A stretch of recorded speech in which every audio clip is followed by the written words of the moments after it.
টক ঝাল মিষ্টি স্বাদের আজকের এই স্ট্যাক রেসিপিটি গতানুগতিক যে কোনো স্ট্যাক রেসিপি থেকে একদম আলাদা আর তৈরি করা বেশ সহজ। রেসিপিটি তৈরি করতে প্রথমে আমি নিয়ে নিয়েছি মুরগির বুকের মাংস। এবার মাংসগুলোকে একটি কিচেন টিস্যু দিয়ে ঠিক এইভাবে চেপে চেপে পানি শুকিয়ে নেব। এক পাশটা যখন খুব ভালো করে শুকানো হয়ে যাবে তখন উল্টে অপর পাশটাও খুব সুন্দর করে আমরা শুকিয়ে নেব। এতে করে যখন আমরা ম্যারিনেশন করব তখন অতিরিক্ত পানি বের হয়ে ম্যারিনেশন নষ্ট হয়ে যাবে না। এবার মাংসগুলোকে একটি কাঁটা চামচের সাহায্যে ঠিক এইভাবে কেচে নেব। এতে করে যখন আমরা মাংসগুলোকে ম্যারিনেট করব সব মশলা খুব ভালো করে ঢুকে যাবে। এবার ম্যারিনেশন করে নেওয়ার পালা। এর জন্য একটি পাত্রে নিয়ে নিচ্ছি লেবুর রস। লেবুর রসের পরিবর্তে ভিনেগারও ব্যবহার করা যেতে পারে। তারপরে দিয়ে দিচ্ছি গ্রেট করে নেওয়া আদা আর রসুন, কালো গোলমরিচের গুঁড়ো, স্বাদমতো লবণ, তন্দুরি মশলা,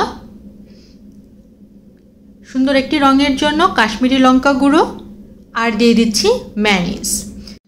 ম্যায়োনিজ অবশ্যই ব্যবহার করার চেষ্টা করবেন। ম্যায়োনিজ কিন্তু মাংসকে খুব নরম আর জুসি রাখতে সাহায্য করে। এবার বাইন্ডিংসের জন্য দিয়ে দিচ্ছি সামান্য একটু ময়দা।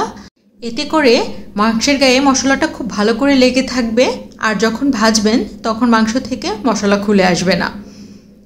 এবার মাংসগুলোকে মশলার সাথে ভালো করে মেখে আমরা 1 থেকে 2 ঘন্টার জন্য ম্যারিনেশনে রেখে দেব। আপনাদের অবগতির জন্য জানিয়ে রাখছি, এই ধরনের রেসিপি আপনি যত বেশি ম্যারিনেট করে রাখবেন ঠিক তত মজা হবে। এবার একটি সস তৈরি করার জন্য আমি একটি গোটা লেবু রস করে নিয়েছি। সাথে দিয়ে দিচ্ছি tomato sauce, light soya sauce,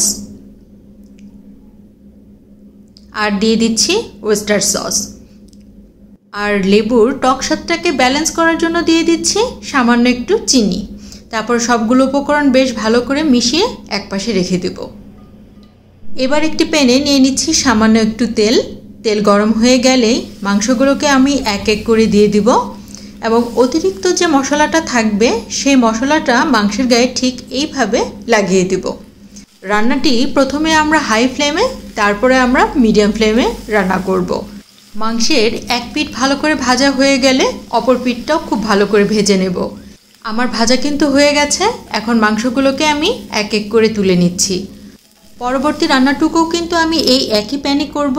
এর জন্য প্যানটিকে পরিষ্কার করে নিচ্ছি। তারপরে দিয়ে দিচ্ছি সামান্য একটু তেল। তারপর দিয়ে দিচ্ছি বেশ খানিকটা রসুন কিমা। এখানে আমি পুরো একটি রসুন কিমা করে নিয়েছি। তারপর ভালো করে সেটিকে ভেজে নেব। ভাজা হয়ে গেলে এ পর্যায়ে দিয়ে দিব আগে থেকে তৈরি করে রাখা সসটি। সসটি কিন্তু খুব বেশি আমরা রান্না করব না।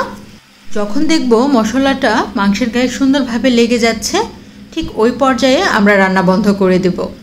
আরেকটা কথা বলে রাখা ভালো, লেবুর রস যত কম জাল দিবেন এর ভিটামিন সি নষ্ট হওয়ার প্রবণতা ঠিক ততটাই কমে যাবে।